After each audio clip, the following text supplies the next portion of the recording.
If you install the new software and your lock-in resonance is low, then it might be that the new software is not synchronized together with the lock-in inside the SPM. To check that out, so go here in Software to Service Mode, open it, the code is 159357.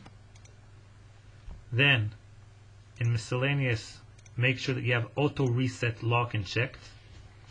Go into Tune, into Service, and here you have New Lock-in on or off. It might be that the new lock-in has to be on. So check if this will improve your resonance curve. So first switch it to on, close it, do finish, again open it, then here sweep for the magnitude to see if the resonance curve is much higher. If it does, so great, this press finish and go back into the standard mode.